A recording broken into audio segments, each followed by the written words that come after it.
Yehoiakim, another one here, belonging to Hosea. The same name as the prophet in the Bible. Don't know if it's the same individual. And this one's a little unusual because it's got a cricket at the bottom. That is attested on other seals. I'm just, rather than really bore you by going through about 1,000 copies of seals, I'm just showing you the Egyptian ones. This one, they put the belonging to Asaph. It has the Ankh sign in a cartouche. This one here, belonging to,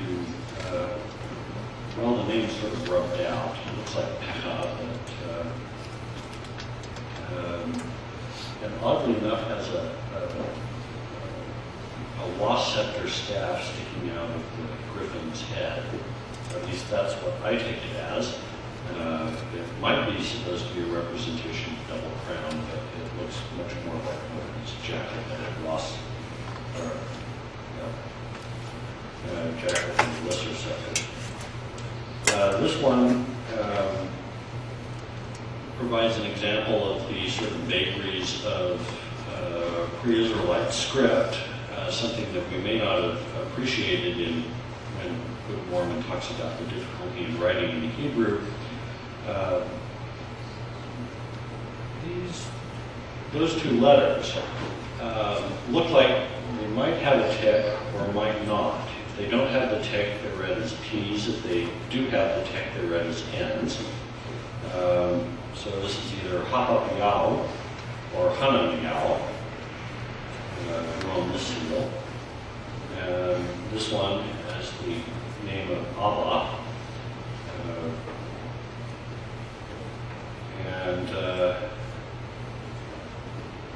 This one is, his name is almost Ezekiel, it's just missing the L on the end. This one is, fellow's name is Jonathan, which it's a little bit late to be the prince of that name. This one is belongs to the son of Hosea. I don't know if that's the prophet. It's probably not. It's just one of those common names. His own name is Zakur, which is to remember. This one here belongs to a fellow by the name of Shema, hearken. And then we come to seals that have human figures emerging out of lotuses, which is an Egyptian motif. There's a wonderful example of this from Tutankhamun, where Tutankhamun is shown with his head emerging out of a lotus blossom. This is equated with the Egyptian god Nefertiti. And it is also equated with the god Horus. And so this is a nice one here, belonging to Abiyahu, the servant of Uzziah, who's the king by that name. And this one here belongs to a man by the name of Dala. Then we have others that are just Egyptian solar discs. We've seen a couple of these. This one is one of those inscribed on two sides. Only this time, instead of two different names, it's not reused. It's the same name. He just flips it over one side. It's this nice Egyptian figure standing, and his name is Shebanyahu. And at the bottom, he's identified as Shebanyahu, servant of Uzziah. This one here with the wonderful, elaborate Egyptian crown, with the solar disk and uraei hanging off, a wonderful late period motif. The motif is actually in America. This is in the Neo-Babylonian collection. I've seen it. It's a beautiful orange carnelian scarab. Unfortunately, I don't have a color picture to show you. It really is a glowing orange. This one here shows a combination of motifs. You see two uraei hanging off an Ankh sign at the bottom, a winged solar disk at the top, a scarab pushing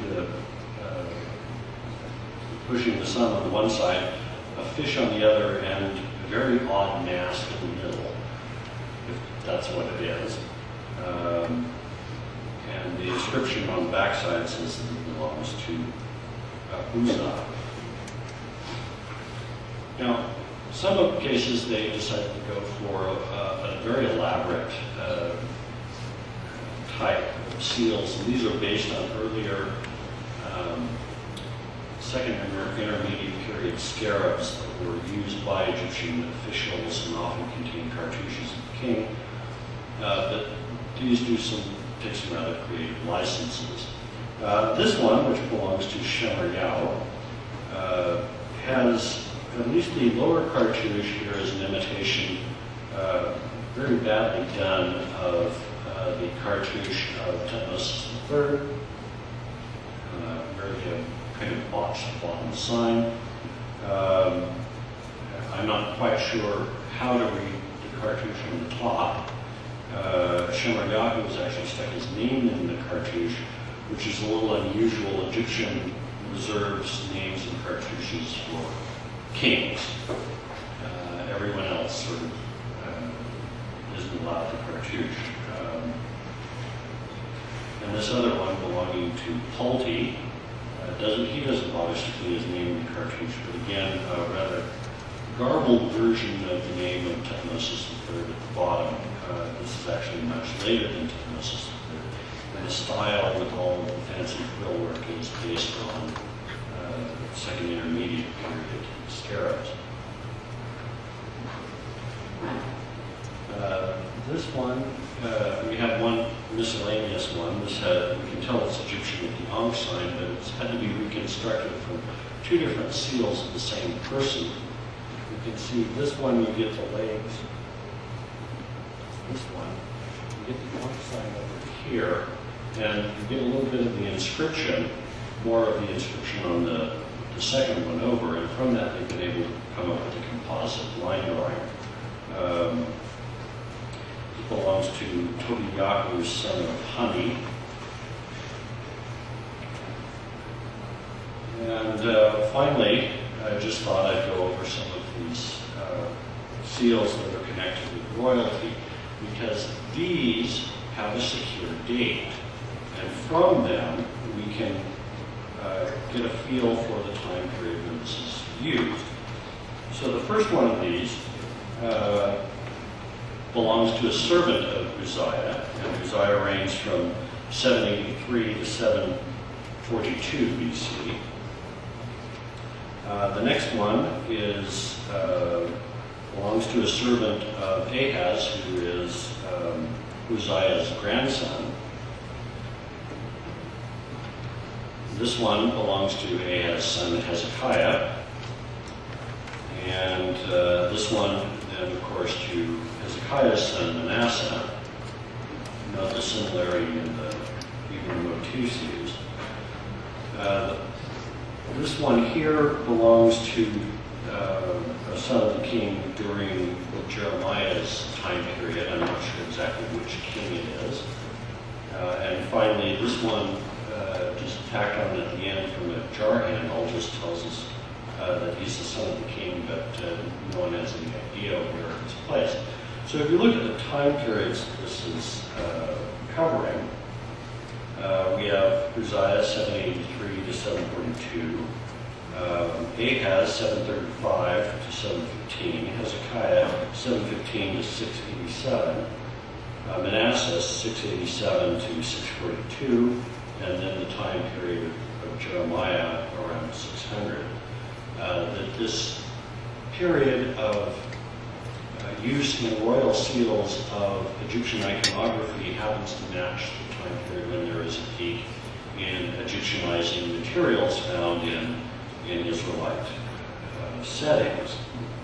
And this helps form some of the backdrop of Lehi's day, his time in Jerusalem. And sort of the background that Nephi comes out of, which he tells us about in the Book of Mormon at the very beginning, about having some influence from Egypt there, and which is repeated then and again at the end of the book.